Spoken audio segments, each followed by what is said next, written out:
Esta é a sétima parte de uma série que visa abrir caminho para um acesso mais direto aos manuscritos de Marx. No caso, aqueles por ele redigidos em 1857 e 1858 e que conheceram um complicado histórico de recepção, marcado pela tentativa de enquadrá-los como obra, os famosos Grundrisse, ou até mesmo de os reduzir a um rascunho de O Capital. Neste bloco, vou tratar de um sumário que Marx escreveu em fevereiro de 1859. Ele mesmo deu o título de Sumário de Meus Próprios Cadernos, porque eu vou usar esse roteiro para o que ainda nos falta aqui, desenvolvimento dessa desconstrução dos manuscritos de Marx, para oferecer uma possível leitura alternativa, uma sequência alternativa, e eu quero, nas conversas que ainda nos faltam, mostrar como existia no período ali até 62, você pode dizer, porque a partir de 62 ele tem claramente projetado o plano do livro, o Capital, né? Mas até 62 se pode encontrar vários planos e na correspondência também indicações de que havia outros interesses, né, que outros enquadramentos que tornariam, de certa forma, mais rica do ponto de vista da construção geral do texto de Marx, é, mas que foi abandonado por Marx à medida que ele foi se concentrando no que era a parte central do seu programa mesmo, que é a compreensão do modo de produção capitalista, que isso, desde muito cedo, é o objetivo de Marx. Então, eu fiz uma tradução desse sumário, né, que se encontra, na verdade, foi publicado também no segundo volume da primeira edição dos Grundrisse em 1841, também está colocado lá junto com os anexos, né, o apêndice aos Grundrisse, que é o segundo volume da edição de Moscou de 1941. Mas eu estou traduzir aqui literalmente o que se encontra em Mega 2, na seção 2, o volume 2, então, página 272 a página 286, se encontra esse material. Ele, uma coisa como não é um texto corrido, mas é um sumário, eu tenho que esclarecer de sair do que se trata aqui. Essas páginas que Marx indica são as páginas dos cadernos dele. E como isso foi incorporado à tradução da Boitempo, quem quiser depois achar a sequência ali, pode pegar no volume os Grundrisse na edição da Boitempo, vocês vão encontrar ali à margem esses números, né, para poder se localizar. É uma forma muito interessante de estruturar uma parte, né, que os Grundrisse não trazem todo o material, sobretudo esses cadernos iniciais aqui, que foram, como eu já observei em sessões anteriores, foram publicados em volumes distintos, né? Então, no caso da primeira edição, eles aparecem como apêndice, depois em Mega 2 eles aparecem aqui no volume 2 da segunda sessão, sendo que é o volume 1 que traz os Grundrisse, então eles foram juntados com aquele texto de 1859, que tem o título de Paracrítica da Economia Política, né? Esses são, digamos assim, já apontei para o aspecto problemático, né, dessa maneira de proceder É, tanto na edição de MEV quanto Mega 2, onde se esperaria talvez um tratamento mais na linha de manuscritos, até porque Mega 2 não trabalha mais com o título de Grundrisse. Então, esses cadernos iniciais, que são aqui, que tem letras, né?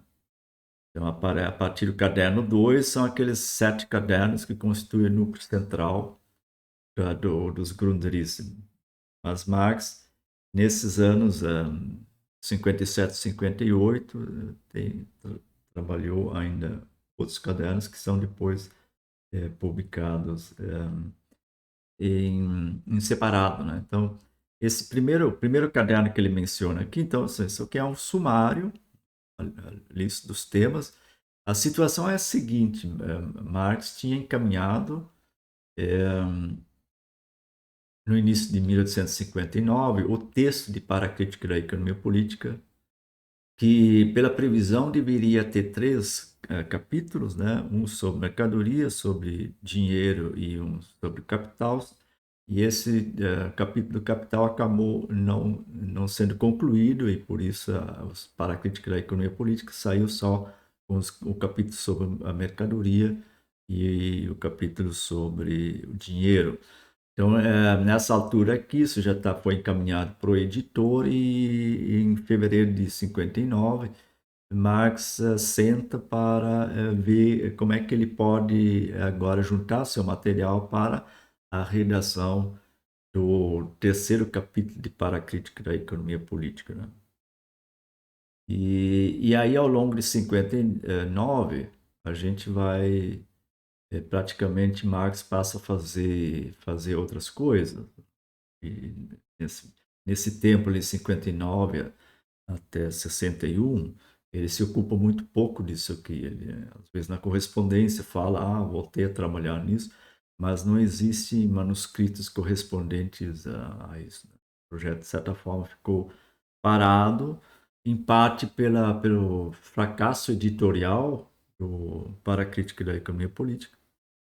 Não é que Marx tinha uma expectativa que ele teria uma grande repercussão e ele foi totalmente ignorado, né, pelos que seriam os interessados, né, sejam economistas, sejam nessa época ali volta a se articular um movimento dos trabalhadores, né, pela Europa fora.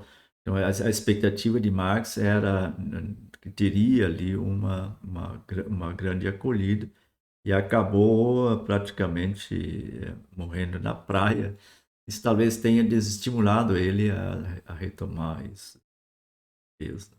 Aí quando ele retoma isso em 61, aí começa um outro conjunto de manuscritos, que é esse conjunto, vai de 61 a 1863, né? Aí ele já retoma isso com um fôlego muito mais amplo, né? Não só voltado para, digamos assim, chegar a uma redação dessa parte sobre o capital, ainda ligada para a crítica da economia política, né?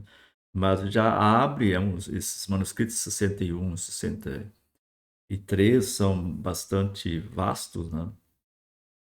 E aí em 62 vem numa carta, né, o anúncio de que ele não vai mais escrever o capítulo 3 e para a crítica da economia política, mas vai escrever um livro sobre o capital, que vai ter para a crítica da economia política como subtítulo. Então, a partir de 63, o plano muda. Mas até a partir de 62, até 62, pode-se dizer que ele ainda trabalha ali nesse horizonte, né, de chegar a finalmente redigir esse terceiro capítulo de Para a Crítica da Economia Política. É nesse contexto ali que a gente encontra, então, no início de 59, em fevereiro de 1859, esse sumário, que ele pega ali os cadernos, né, e faz o apontamento de que temas ele tratou, que foi pesquisado, que ele poderia aproveitar.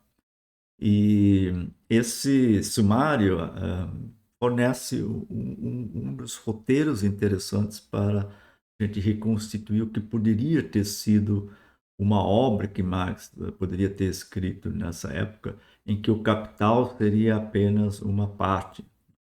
Então, eu vou na sessão seguinte entrar ali a explorar um pouco esses planos e os anúncios, né, os relatos que ele faz em cartas, né, qual é a intenção dele, e para contextualizar um pouco essa parte inicial que eu quero aproveitar bastante na sequência. Né.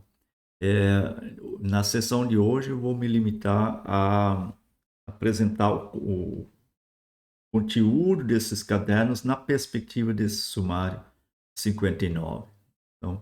Então são diversos cadernos. Então, nós temos aqui alguns cadernos iniciais e depois, a partir do caderno 1, na verdade, começa aqui, vamos entrar direto no assunto. Então, primeiro, o caderno C. O caderno C foi perdido, né, apesar de se ter ali algumas observações em outros lugares, né, observações sobre Aristóteles, que de vez em quando. O circuito mercadoria, dinheiro, mercadoria, depois dinheiro, mercadoria, dinheiro. Aqui a gente se esforça para fazer tudo certinho, mas ainda ficou. Em alemão, dinheiro é Geld, né? Então a inicial é. Em alemão é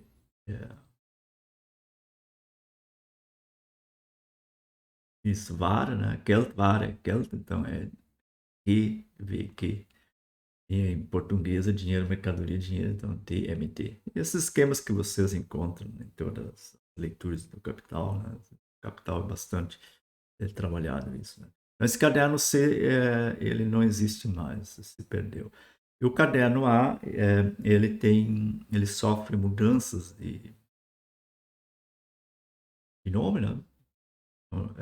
Ali aparece aqui elencado como caderno A, mas depois, na sequência que vai ser publicado, porque depois Marx coloca ele como, ele coloca um, né? Então, na verdade, o caderno A equivale aqui ao caderno 1, porque mais abaixo vai vir o caderno 2, e aí esse caderno A seria o caderno 1 daquela sequência de 7 cadernos, né, que vai ser o bloco central, que é o bloco central, né, dos Grundrisse, né, que junta a esses cadernos a introdução e mais um fragmento sobre Bastiat e Carey, né? Mas o conjunto central mesmo, a massa de material dos Grundrisse são esses 7 cadernos. Então, o caderno A, que ele está mencionando aqui, é o caderno 1 daqueles, primeiro caderno daqueles 7, né?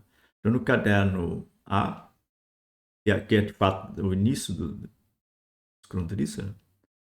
Começa a trabalhar esses temas de relações pessoais, relações sociais, que se pode ali, antes mesmo de entrar para as questões mais econômicas e de compreender os conceitos, as categorias fundamentais da economia política, né, existem ali consequências, né, que Marx, vindo lá de Hegel, tira para a compreensão da sociedade moderna, das relações sociais constitutivas da sociedade moderna.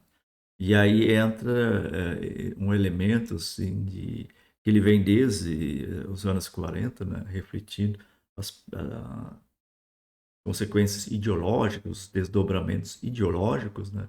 E nesse contexto aqui, nessa parte inicial, ele trabalharia esse momento. Eu vou depois entrar, a partir da sessão que vem, nessas partes dos manuscritos, né, para mostrar como aparece ali dentro uma reflexão sobre, vamos dizer assim, certa compreensão ideológica do indivíduo burguês na lógica dessa sociedade burguesa, né? Que individualiza, e isso fica claro nesses textos, porque isso tem a ver com a própria maneira como se produz, né, e como as riquezas circulam.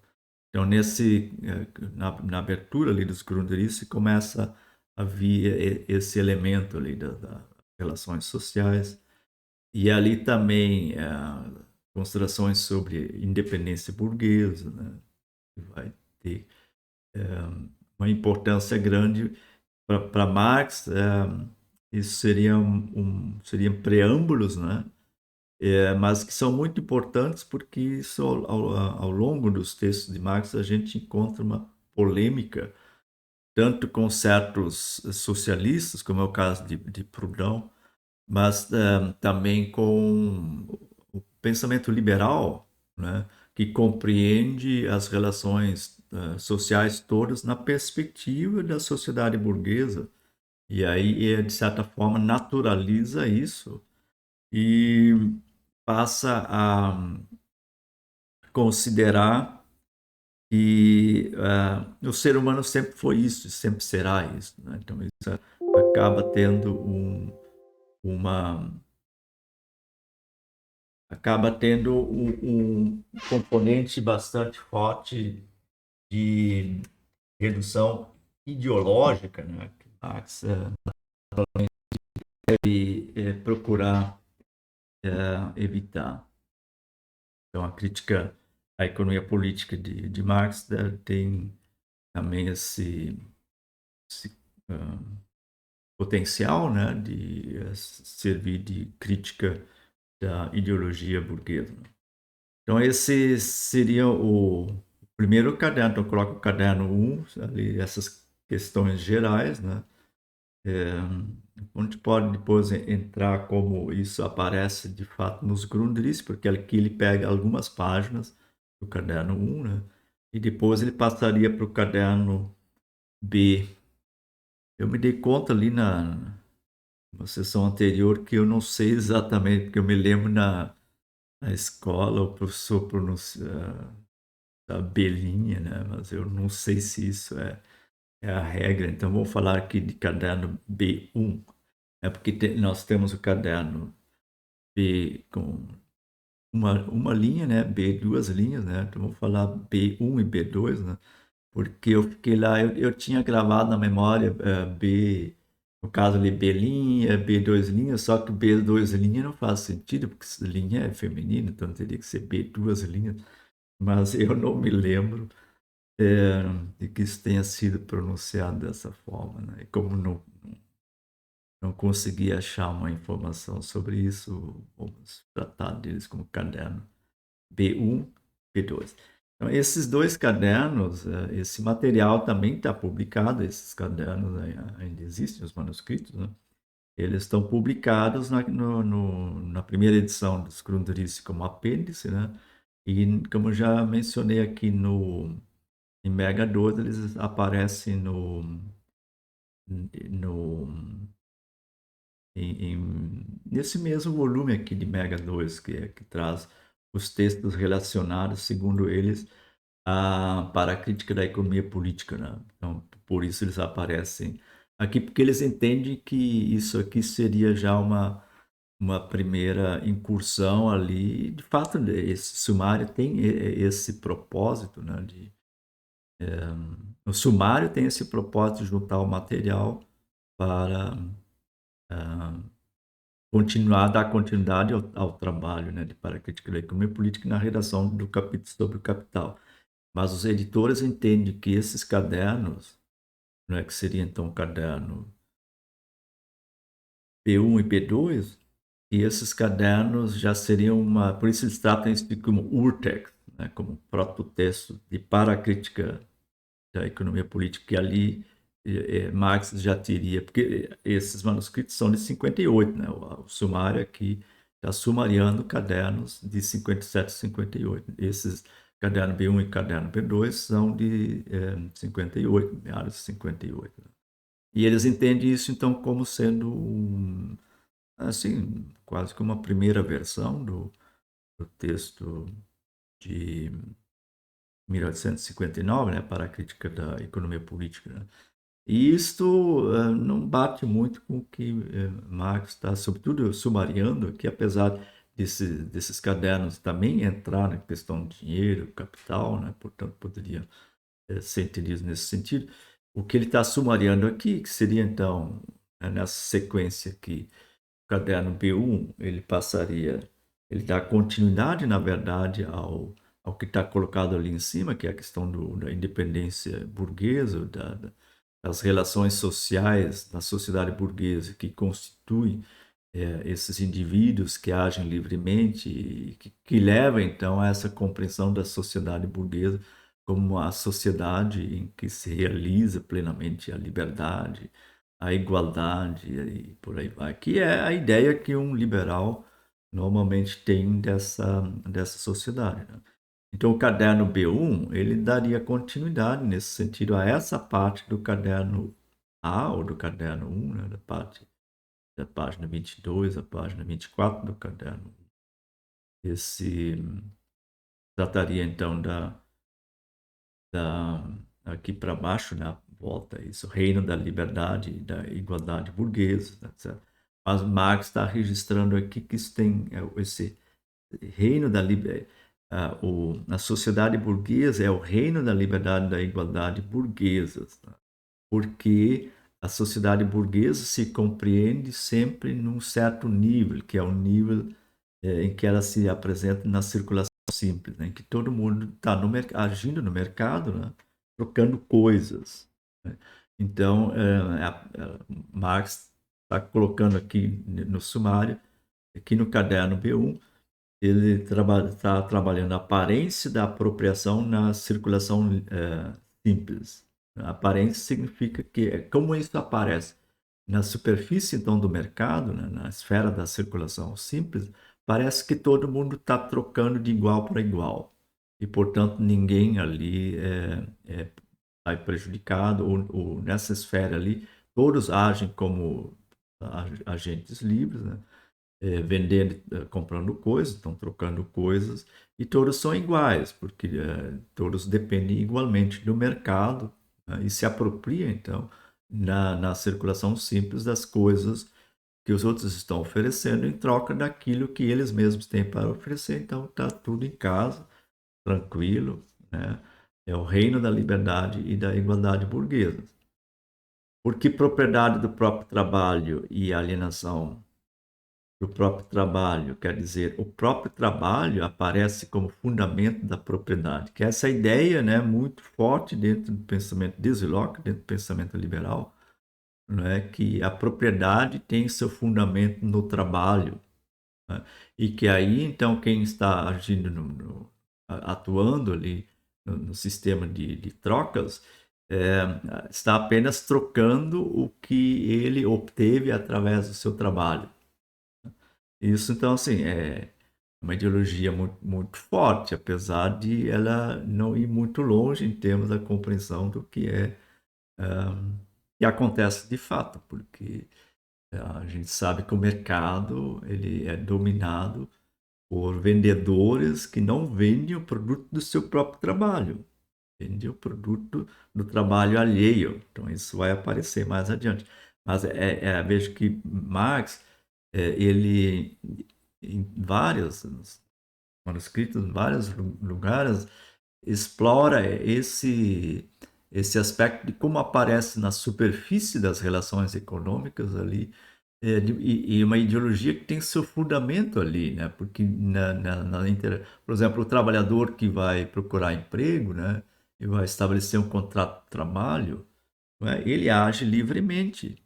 E nesse sentido, ele não é obrigado, ele não é um escravo, não é um servo, ele é um trabalhador livre, né? E ele estabelece um contrato de trabalho, né?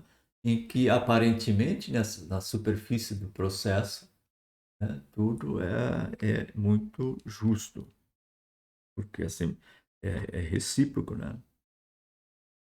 Contratantes iguais estabelecendo um contrato, uma relação no caso de assalariamento, né? E ele então vai disponibilizar a sua.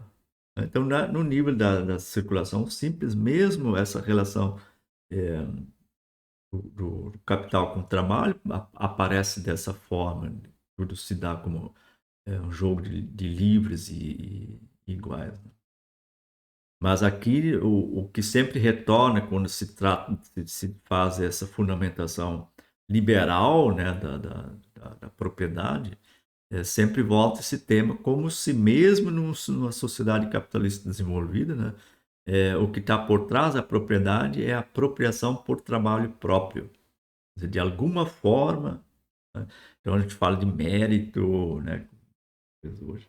A meritocracia é para insinuar, né, que o que ocorre ali é uma apropriação por trabalho próprio e, portanto, nada mais justo que se respeite a propriedade. Então, divisão do trabalho, que eu marquei aqui em negrito alguns tópicos para ir passando os conteúdos, né? Divisão do trabalho como realização da liberdade e da individualidade natural. Então, todos especializam em alguma coisa e a partir daí trocam o produto do seu trabalho. Então, no caderno B1, ele está aqui sumariando, ele tem elementos muito importantes, né, para trabalhar é, esses elementos presentes em toda a ideologia liberal, né? A partir daí a gente sempre tem a liberdade. Isso seria continuado no caderno P2, né, de novo, agora entrando já no dinheiro, porque na sequência vai vir o tratamento de dinheiro, capital, relação dinheiro-capital, mas o dinheiro funciona basicamente na superfície das relações de troca, portanto, na circulação simples, né? E, e aí Marx cogita aqui tratar, né, a igualdade, né, ligada a isso, né? Quer dizer, quando a gente transaciona com dinheiro, né, todos são tratados igualmente na medida em que dispõem de dinheiro. Não há uma distinção se, né, por exemplo, o bilionário, se ele for comprar um sorvete aí na esquina, o dinheiro dele vale tanto quanto o dinheiro do mendigo que juntou um dinheirinho ali para tomar um sorvete no calor do verão, por exemplo. Então, aqui de novo, ele volta a esse tema da igualdade, né? Depois, a tríade da pensamento liberal, né? Direito de propriedade, liberdade, igualdade. Então, propriedade, liberdade e igualdade sempre volta nesses tratamentos. Os harmonistas, isso eu vou poder citar depois na sequência, né? Que quando se pensa nessa dimensão, se vê, então, pensadores, sejam socialistas, sejam liberais, né, propondo que é possível conceber as relações sociais constituídas dentro da sociedade burguesa, né, como as relações harmônicas. A circulação simples, fenômeno e aí passa ali a vir o ponto, né, e aqui ainda não vai ser explicitado, mas que pela frente vai vir, né? A circulação simples, fenômeno de um processo que se passa atrás dela, né? Então, a circulação simples é a aparência da coisa. O que se passa atrás dela é uma outra coisa. E aí o que Marx vai explicitar, né, bastante nos manuscritos, que se passa por trás disso, na verdade, é uma inversão da lei de apropriação, né? Em que o trabalhador livre é obrigado a vender sua capacidade de trabalho e o detentor do capital, através desse tipo de contrato, ele se apropria do produto do trabalho desse trabalhador, e aí o que parece na superfície ser um jogo total de iguais, na verdade é um jogo de desapropriação permanente do produto do trabalhador, né? Então, a circulação simples, ela esconde isso. E onde é que se pode encontrar isso? Analisando a esfera da produção.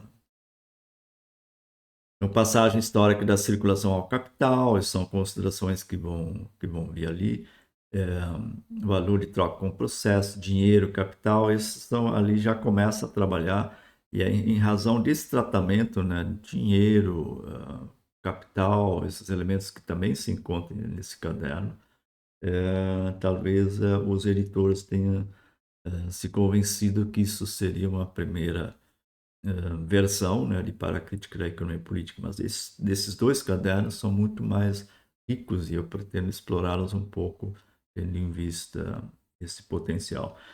Depois vem o caderno M, que já mencionamos, porque nós já vimos lá atrás a introdução, né, que ela se encontra no caderno M. Então, essa parte inicial aqui, de novo, ele pega só as primeiras páginas do caderno M, que é tal da introdução, né, aos Grundrisse, que são as partes que, de novo, se ocupam desse conceito de indivíduo, né, dos indivíduos independentes, para apontar como são ideias muito típicas, né, do pensamento liberal do século XVIII, né?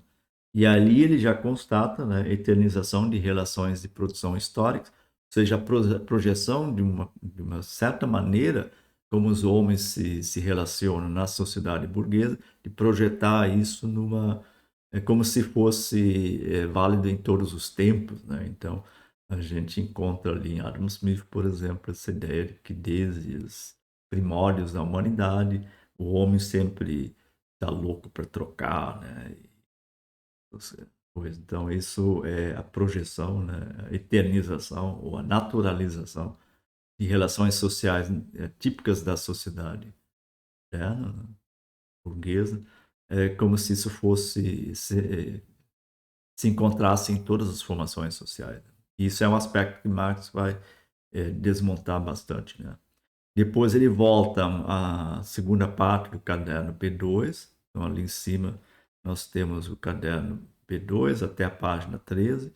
E agora, aí entraria agora no caderno B2, a partir da página 16, já o tema que é o tema que lhe restaria trabalhar, né? Lembrando que ele nessa altura já encaminhou para a crítica da economia política ao seu editor e falta agora escrever o terceiro capítulo, que seria o capítulo sobre o capital, e aí ele começaria naturalmente trabalhando a transformação do dinheiro em capital, e então essa parte aqui se pode dizer como é integrado nessa concepção. Ele junta ali assim, ver que o que ele fez ali nesse caderno B2 poderia ser aproveitado, né, para o seu terceiro capítulo, né? E aí, na sequência, vou passar rapidamente em revista, mas isso já é, entra na leitura dos Grundrisse mesmo, que agora é o caderno 2, né? Esse caderno 2 é o segundo caderno do 7, né? Então, o caderno A ali em cima é o caderno 1, e o caderno 2 vem agora, e na sequência ali ele faz um sumário, né, do material que ele poderia aproveitar desses cadernos, né? Então, o caderno 2 troca simples, né? Isso dá continuidade, na verdade, a esse ponto ali em cima, né, das relações é, na circulação simples, relações trocadoras, né, que dão então essa origem a essas ideias, harmonias da igualdade e liberdade, né? E depois, mais adiante, vou explicitar um pouco como isso bate ali em Proudhon, Bastiat, um debate entre Proudhon e Bastiat, essas coisas. E aí também já na sequência a questão do capital, não é? Que o capital provém da circulação, quer dizer, capital é dinheiro aplicado para fazer mais dinheiro, mas de onde é que vem se o capital é dinheiro que vai ser aplicado num processo que gera mais dinheiro, né? Ele inicialmente vem do dinheiro que existe em circulação, né? Então, isso é bastante explorado aqui nos manuscritos, né? Que ele está apontando pelo sumário para essas páginas, né? O caderno 2, né? E aí, então, assim, antes do capital industrial, né? Temos o capital comercial, né? E em que medida o capital comercial é capital os problemas que isso coloca, né? Porque o capital propriamente dito para Marx é o capital industrial, quer dizer, o capital que, que é aplicado no processo de produção, porque é ali que de forma iminente se constitui a oposição do capital ao trabalho, né? Mas antes de existir o desenvolvimento, então, do modo de produção capitalista, né? A tônica tem que ser colocada na produção, né? O modo de produção capitalista, que é um fenômeno da sociedade moderna. Antes disso já existiu dinheiro, já existiu dinheiro emprestado, juros, né? Mesmo na antiguidade já existem empreendimentos comerciais que juntam certa quantidade de dinheiro, né, numa aventura comercial que promete um grande retorno. E nesse sentido, então, já existe ali dinheiro se colocando como capital num empreendimento comercial, né? Os antigos não têm ainda a relação capitalista propriamente dita, porque eles operam com trabalho escravo, né? A Idade Média trabalha com trabalho servil, né? Então isso impede o desenvolvimento do capitalismo. Mas existem aí empreendimentos comerciais em que se pode dizer que existe, é, se constitui um capital comercial. Mas não existe capitalismo, porque capitalismo é um modo de produção capitalista e é um sistema de relações capitalistas, né, que constitui isso, vem só com a sociedade burguesa, né, com a enfim, transição do período feudal para o período moderno, né?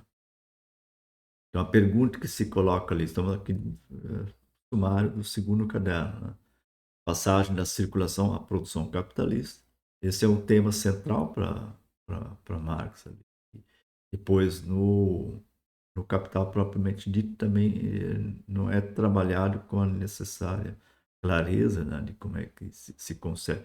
Certo, tem lá um capítulo com acumulação primitiva, que tem a ver com essa época ali.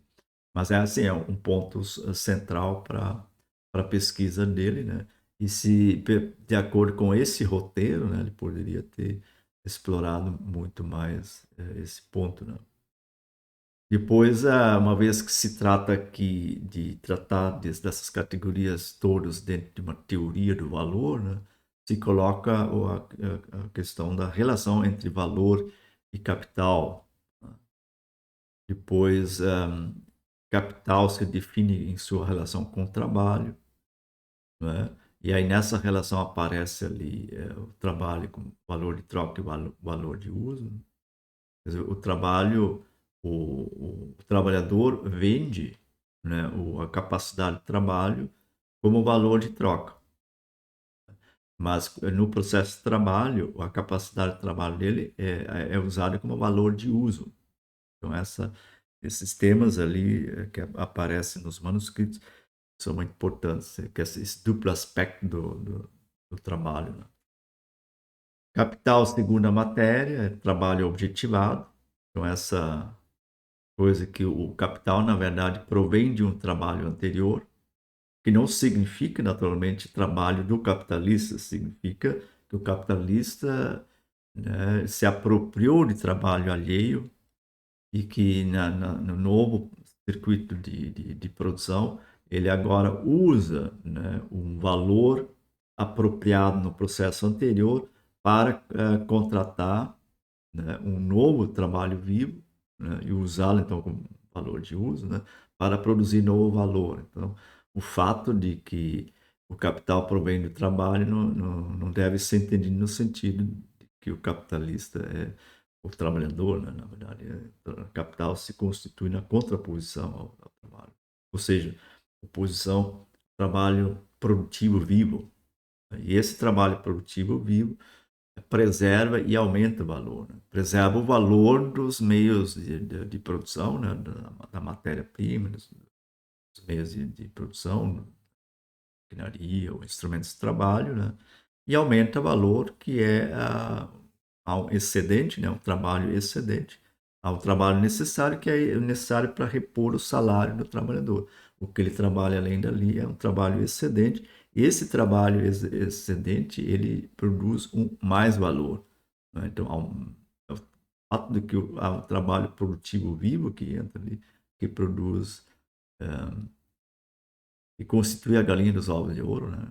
Ele produz um valor excedente e por isso permite o capital aumentar, ter aumentado em sua quantidade, né? Porque o aumento do capital é o aumento do valor.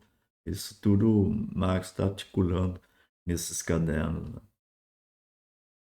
E aí volta para essa. Esses manuscritos estão sempre cheios de polêmica com autores daquela época, e muitos assim autores liberais. Entre as coisas que ele está polemizando nos cadernos e também no caderno 2, essa ideia muito comum, né, que se encontra sempre de novo ali, hoje são os neoliberais que vêm com essa história, né?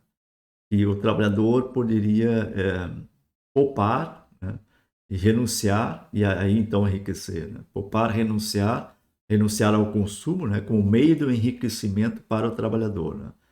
É porque isso é para insinuar que o trabalhador ele é pobre, ou o trabalhador se condena a ser trabalhador porque ele não poupa, né? E por tabela se subentende que o capitalista se tornou capitalista porque ele poupou. E aí nada mais justo que ele seja remunerado por esse sacrifício de poupar, sabe? Então veja que isso não é nada novo, isso vem de longa data e Marx aqui já está polemizando muito diretamente com esses autores, né? Pois o caderno 3, então nós estamos aqui naqueles 7 cadernos, né, que são o núcleo central dos Grundrisse. Esses cadernos vocês encontram ali indicados devidamente na edição da Boitempo, se forem trabalhar. Então, essa paginação toda que aparece aqui, essa paginação está no sumário de Marx, né? Eu simplesmente coloquei do jeito que tá no manuscrito dele, né? Eu coloquei aqui, mas vocês podem localizar, por exemplo, aqui, página 8, aí vocês vão lá na edição da Boitempo, na altura em que começa o caderno 3, e vão até a página 8. Procura lá o número 8 que está indicado à margem, né? A partir daí, então, começa o caderno 3. Né? Capacidade. Aqui no caso, página 8, ele está no sumário apresentando essa parte até a página. Aliás, a página, isso ali tem. Você vê lá atrás a ressalva sobre o procedimento dos editores, exatamente sobre esse ponto ali que eles fazem, baseado nisso aqui, de certo, eles fazem ali uma alteração e novos títulos, né, exatamente nesse ponto, né, da passagem da página 7 para a página 8, mas se trata do mesmo caderno. Então, porque nessa parte, a partir da página 8, Marx começa de fato a trabalhar do conceito, mais do conceito de capital, né? Então, capacidade de trabalho como capital, de novo, é polêmica, né? Troca entre capital e trabalho, pertence à circulação simples e não enriquece o trabalhador, é porque ali simplesmente o trabalhador vai receber o que é necessário para repor suas energias, né, para poder continuar trabalhando. Né? Então, a partir da folha 8 do caderno 2, Marx começa a trabalhar o conceito de capital. Né? E, naturalmente, ele aproveitaria bastante disso se ele fosse escrever o terceiro capítulo de Para a Crítica da Economia Política, que se trataria exatamente do capital. Então, processo de valorização. A valorização aqui se trata aqui do processo de valorização do capital. Então, aqui no contexto, né, do capital, sempre estão falando que capital e capitalista, né? Então, essa parte aqui passa a tratar de o trabalhador se relaciona com o seu trabalho como valor de troca, o capitalista como valor de uso, que eu mencionei anteriormente, né? O trabalhador vende, né, a sua capacidade de trabalho em torno do salário e por isso troca, né? Porque o capitalista usa a capacidade, a força de trabalho, né, como valor de uso, ele dá a destinação. E depende dele de fazer um bom uso disso, né? Se ele não tem vigilância, se ele não pressiona, também vai ter menos retorno, né? Nesse processo, o trabalhador aliena de si o trabalho como força produtiva da riqueza, ou seja, ele passa a trabalhar para um outro, porque alienar já foi observado lá atrás, que significa passar para um outro. Então, ele via contrato, ele passa a sua ele coloca a sua força de trabalho à disposição de um outro que a usa para produzir, gerar um produto que não é mais propriedade do trabalhador, apesar de ser um produto feito pelo trabalhador, né? Não é mais propriedade, é propriedade de quem contratou o trabalhador, né? Ali tem essa alienação básica dentro do processo, que não aparece na superfície da circulação. Mas é preciso investigar para que se tenha né, a compreensão. Então, o que Marx está dizendo nessas partes iniciais desse projeto, né, que é preciso entender que apesar de não ser falso, o que se analisa ali na superfície da circulação, né, isso leva a uma compreensão equivocada do processo, né? É preciso ir para a esfera da produção, né? O processo de produção, onde se dá essa contraposição entre capital e trabalho, para entender, né, o que se passa efetivamente na economia capitalista. O processo de valorização, aí entra então como é que se constitui o mais valor, porque o que o capitalista está atrás é de mais valor. Ele precisa do mais valor para valorizar o capital, né? A valorização do capital passa pela constituição de mais valor, né? O mais valor não se deixa explicar pela troca, porque na troca assim, é a troca de equivalentes, né? Quer dizer, de princípio, é, quando não é troca de equivalentes, é porque um está passando a perna no outro, né? Mas esse passar a perna um no outro, isso não explica de onde é que vem o valor em geral, né? O capitalista não pode viver de seu salário, blá blá, isso já vai. Aí são os temas que ele está elencando aqui.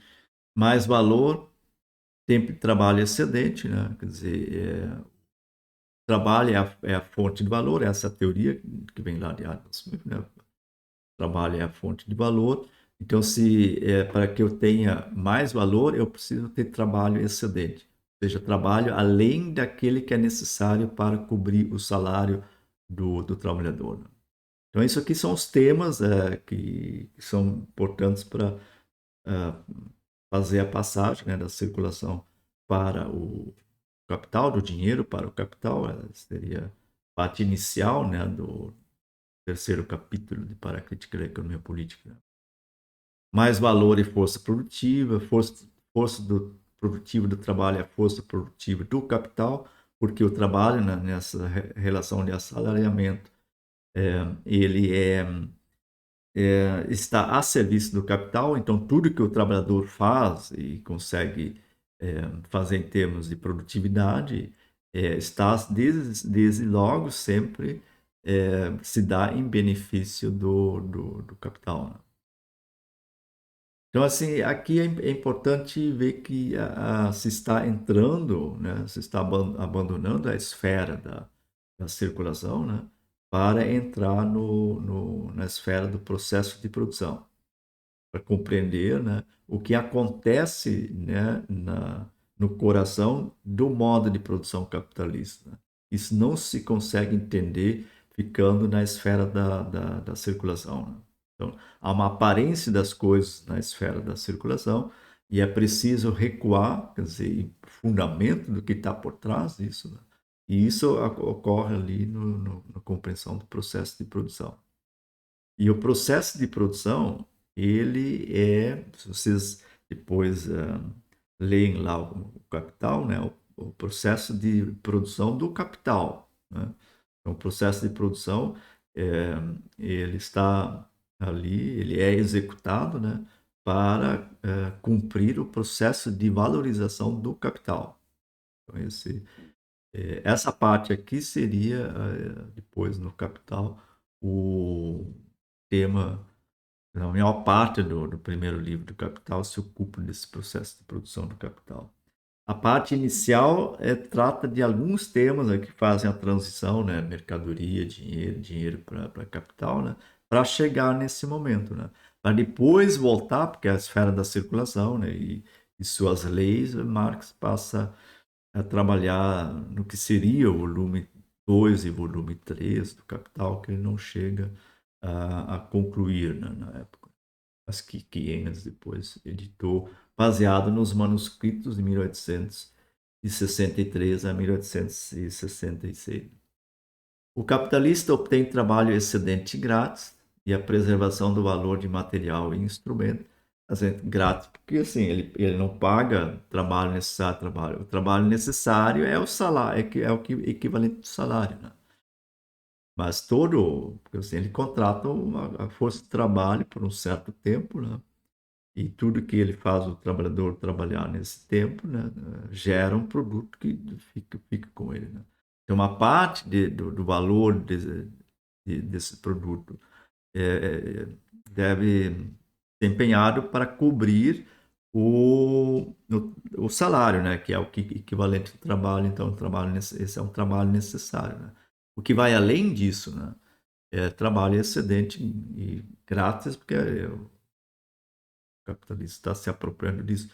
E essa é a fonte, isso que interessa realmente ao capitalista, é a apropriação desse excedente grátis, ou seja, de mais valor que fica com ele, tudo dentro da lei, né? Dentro das relações jurídicas da sociedade burguesa, pelo contrato de assalariamento, dentro dos conformes. Né? Caderno 4, né? Confusão de lucro e mais valor. E aí entra uma vez que se começa a compreender o processo de produção, de onde é que vem o mais valor, agora vem a questão e como é que aparece o mais valor nas relações do mercado. Né? E no mercado a gente encontra gente procurando lucro. Né? Então, essa parte aqui da explicitação da diferença entre mais valor e lucro, e que mais valor se expressa em lucro de formas não tão diretas, né? Isso vai ser um objeto principal, né, do livro 2, sobretudo do livro 3, Capital. Né? Então, o caderno 4, os cadernos, sequência aqui começa a entrar no que seria trabalhado depois é, no livro 1, no livro 2 e livro 3 do Capital. Então, aqui continua nessa aumento do trabalho excedente, né? Produtividade do trabalho, tempo de trabalho necessário, que é essa parte que equivale ao salário, né? Capital excedente, população excedente. Então, capital excedente significa que assim, cada ciclo vai vir mais e mais capital. Então, é um processo cumulativo. E como o capital, eles, para se valorizar, precisa se contrapor ao trabalho, né? A acumulação de capital leva ao aumento da população. Né? Passagem do processo de produção do capital para o processo de circulação, onde você já vinha mexendo com isso em páginas anteriores.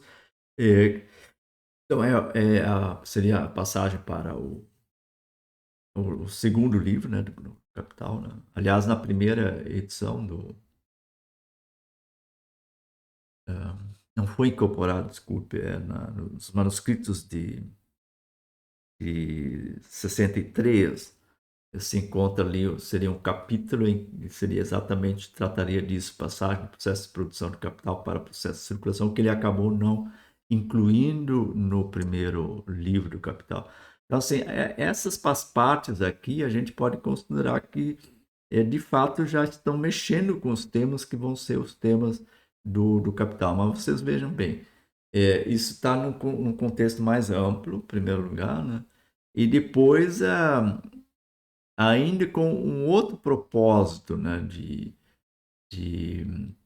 né, de outros planos que Marx tinha nessa época. Né? Então não está muito claro que isso aqui tudo seria, como é tratado na literatura, né, como se fosse um, assim, um primeiro esboço, né, do Capital. Né?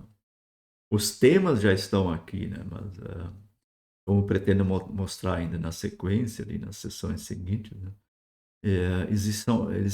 São colocados a partir de um outro plano, que é um plano muito mais. Planos, na verdade, são vários planos, né? Planos muito mais abrangentes que Marx acaba não executando, mas que a gente só pode lamentar que ele não tivesse executado, porque eles nos interessam por outras razões. Quer dizer, ninguém aqui está dizendo que não deve ter interesse para compreender o modo de produção capitalista, isso é fundamental, né? Mas existe uma série de temas, né, que de certa forma se encaixa mal dentro desse projeto, né, que extrapola um pouco, né, que Marx tinha aqui nos manuscritos, contava para isso, né? Então, nessa esfera, né, do processo de circulação, de valorização do capital, né, para entender a distinção entre mais valor e lucro, que é o que vem depois, né, na parte final do tratamento, né, entra tema fundamental a concorrência, né, concorrência entre os capitais, né, isso que vai estar envolvido ali para a definição do, do lucro, né, em cima do, primeiro, assim, da diferença entre valor e preço, que o preço deve expressar de alguma forma o valor, mas que isso não é uma expressão direta, né? Porque isso é exatamente o que levou ali aos paradoxos da escola ricardiana, né? Que eles entendem que o preço expressa diretamente o valor.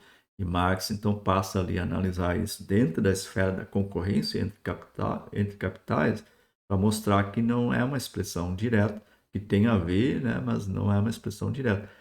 Da mesma forma, o mais valor não se expressa diretamente no, no lucro. Né? Então, o capitalista não vende caro demais. Né? Essa é uma das ideias, né, que o capitalista tiraria o lucro ali vendendo acima do preço da coisa. Mas isso levaria assim todo mundo a passar a perna em todo mundo, que isso, no fim da soma zero. Então não se explica de onde é que viria o lucro geral. Né? Mas certamente acima do que a coisa lhe custa, porque a coisa lhe custa, o que está acima do que a coisa lhe custa é exatamente o valor gerado pela parte do trabalho excedente de que ele se apropria gratuitamente, nesse sentido, sem valor equivalente. Né? Então, dando continuidade ali ao trabalho, nós estamos aqui no caderno 4 já, né? Dando continuidade ao caderno. São muitos temas, eu só marquei para ter um roteiro, né? Como ele está ali puxando esses temas que depois vão ser tratados no capital. Trabalho excedente, o valor excedente se torna capital excedente, né? Trabalho excedente, né? Constitui o mais valor, e o mais valor é o que vai permitir o aumento do capital. Então, nesse sentido, capital excedente. Né? Uma vez desenvolvido historicamente, o capital cria suas próprias condições de existência.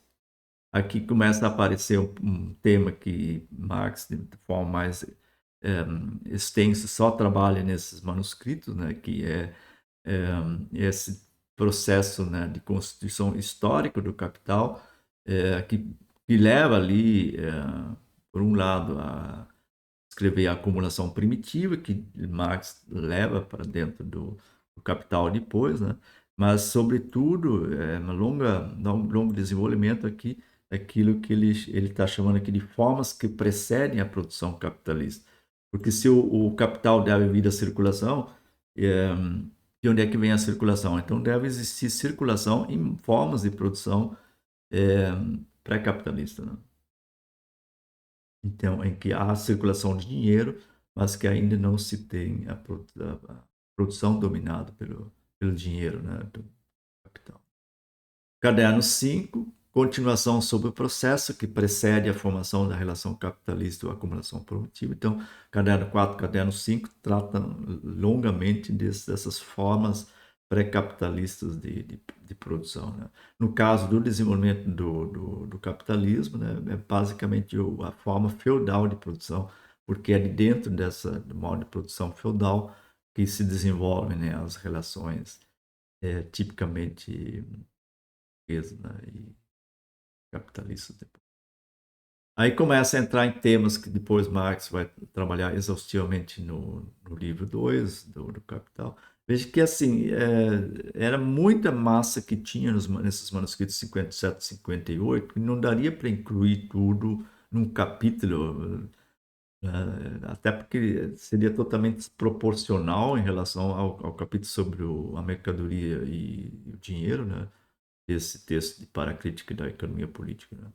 E aqui entra todo um problema que ocupou Marx por muito tempo, né? Para ele compreender como o tempo de circulação pode ser entendido, ou não só o tempo de circulação, mas também outros custos, porque assim, o tempo de circulação ele implica custos, né? O capital fica empatado nisso, então começa a aparecer nessa esfera da circulação, porque a mercadoria, uma vez produzida, ela precisa chegar ao consumidor, ela precisa ser levada lá onde alguém vai comprá-la. Isso então leva a custo de transporte, custo de circulação. Por isso Marx está tratando aqui nessa parte ali dos manuscritos do caderno, quinto caderno, né? Meios de comunicação, meios de transporte, que é um tema que são aspectos muito importantes para entender ali como se dá efetivamente a colocação de uma mercadoria é, no mercado, né? Diferença do modo de produção capitalista de todos os anteriores, né? Que isso está nessa linha da, da compreensão de onde sai o capital, né? De onde sai o capitalismo, no modo de produção anterior, né?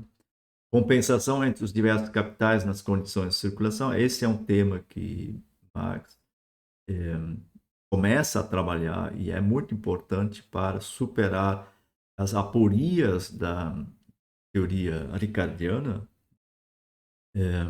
E aqui aparece, então, já bem claro, né?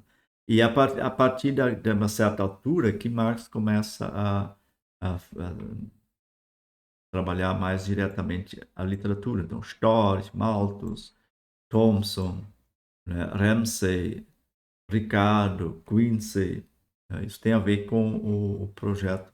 Os cadernos começam a entrar mais e mais em realizar excertos também. Caderno 6, Teoria do Valor de Ricardo, né, que é as aporias que se encontram dentro disso, e como isso está repercutindo, né? Então, Quincy, Ricardo, Wakefield, né? Mais valor e lucro, que é essa uma dificuldade que se encontra na teoria do valor de Ricardo, né? Não, se eu não faço uma distinção, se eu confundo, né, valor com preço, isso me leva também a confundir mais valor e lucro, e aí eu vou ter as aporias típicas, né, da escola ricardiana, que leva à decadência, né, da escola ricardiana. Eu estou aqui sumariando com o Marx, estou falando sumariamente, né, de questões, né, de história, da teoria econômica daquela época, né, de que Marx parte, né. Eu quero assim, apresentar quais são os temas, né? Então, vocês vão encontrar isso desenvolvido depois no. É mais importante para compreender mesmo é o livro 3 do Capital, né? E ali né, isso que estava colocando aqui, a compensação entre os diversos capitais, essa parte da teoria, ela é desenvolvida, ou seria desenvolvida ali, porque Marx não chegou a redigir essa parte do Capital, né? Então a gente tem a edição de Engels, que fez o possível, baseado nos manuscritos, né? Mas teria sido interessante Marx ter tido o tempo, né, de fazer isso, essa redação final. Todas as forças sociais trabalham com força de capital, já foi observado, né? Isso então aparece depois no Capital ali, além da manufatura, tem lá cooperação, né? São 3 capítulos: cooperação, manufatura e indústria. Transformação do dinheiro em capital, esse aqui seria um tema fundamental, né? Se ele fosse trabalhar o terceiro capítulo de Para a Crítica da Economia Política, que, aliás, como eu estava dizendo, é o que motiva esse sumário, né? Aí coloca a questão sobre o que é capital, porque isso é uma confusão que não é só daquela época, até hoje, né? Às vezes é intencional mesmo, né? Parecer um conceito de capital muito difuso, em que qualquer coisa vira capital, né? Então, o que é capital? Matéria-prima é capital? Capital humano é capital? Esse tipo de coisa que seria necessário esclarecer para não cair ali nas... Isso tudo aqui são coisas do caderno 6, né? A origem do lucro, né? Seria então essa distinção, né, entre mais valor e lucro, né? Como é que o mais valor se converte em lucro? Eu preciso primeiro passar pela compreensão da compensação entre os diversos capitais. Marx trabalha no livro 3 do Capital, né? Circulação do capital, custo de circulação, tempo de circulação, diversas formas do capital. Isso então se encontra no caderno 6 e dá continuidade a esse aspecto do trabalho, né?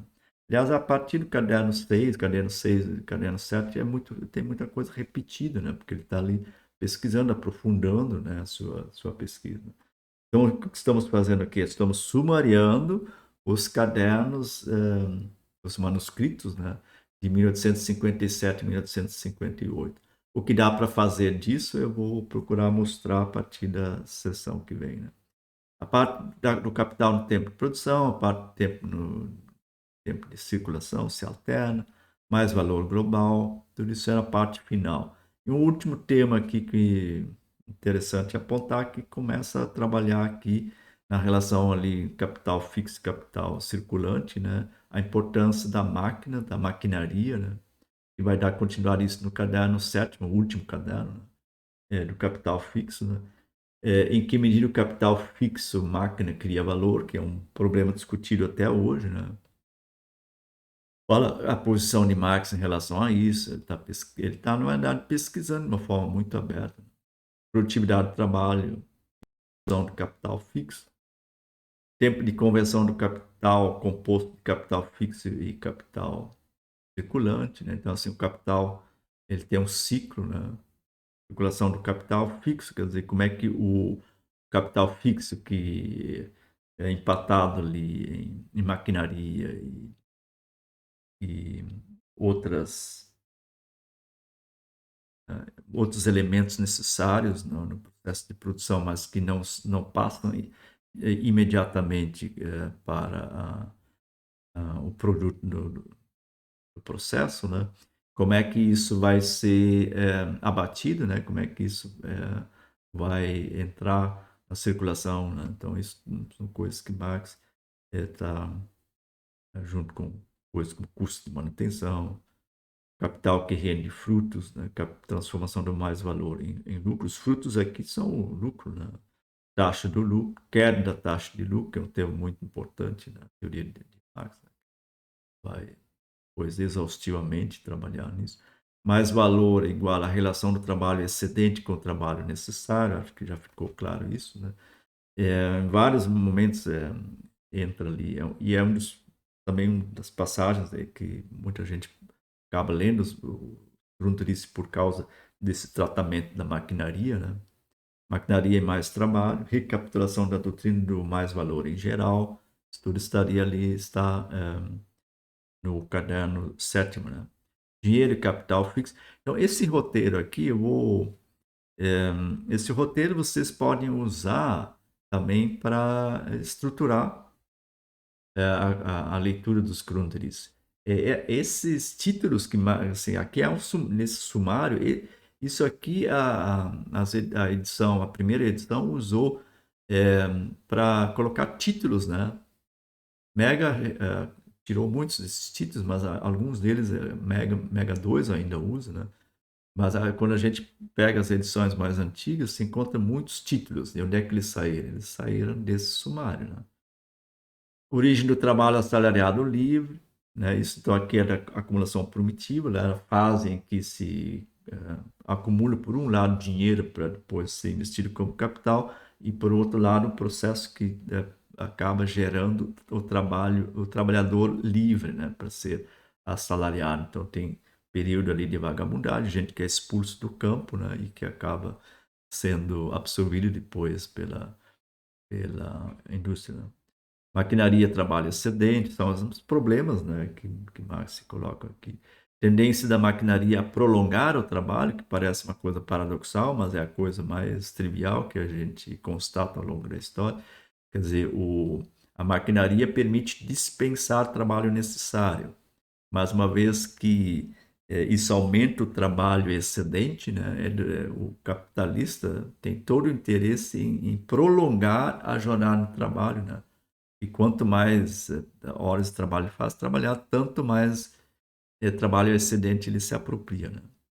Influência do transporte sobre a circulação. O transporte supera cada vez mais o armazenamento. Aliás, isso aqui é, antecipa muito do que acontece nas últimas décadas, né, com o desenvolvimento da logística, né, a lógica do just in time, né, cada vez menos armazenamento e colocar cada vez mais na, no transporte, né, porque assim existem custos de armazenamento, né?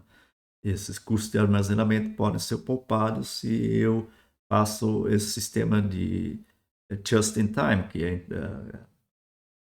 o que é necessário para o processo de trabalho vai sendo entregue na medida em que se dá o processo de trabalho. Diversas maneiras como a maquinaria diminui o trabalho necessário, né? Então ele passa a analisar então, os manuscritos de 57, 58, essa parte da maquinaria é de 58, né?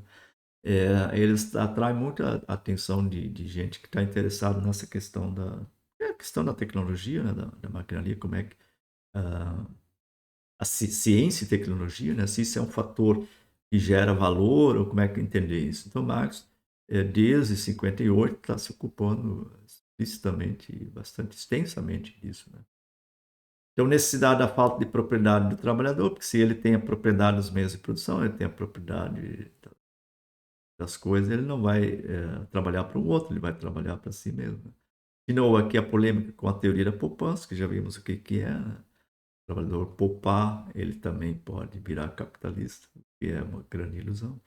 Destruição periódica de capital, esse é um tema fundamental, né? Que as crises, mais depois, cada vez mais vai compreender, né? Que as crises, na verdade, cumprem essa função, que a destruição periódica de capital não atinge o capital em seu núcleo, né? Pelo contrário, fortalece o capital, né? Porque aumenta a competitividade dos capitais que sobrevivem, né? Como o comerciante entra no lugar do mestre, que é lá no início, né, na passagem, né, das corporações medievais para o momento da cooperação, que é isso que o comerciante logra fazer na fase inicial. Como é que se forma a fortuna de comerciantes? Isso tem a ver com esse período da acumulação primitiva, né? E aí é isso, né, que constitui o sumário de cadernos de 1857, 1858. Espero ter dado um bom panorama disso, né? E eu vou passar nas sessões que nos faltam ainda a explorar um pouco o que significa esse elemento.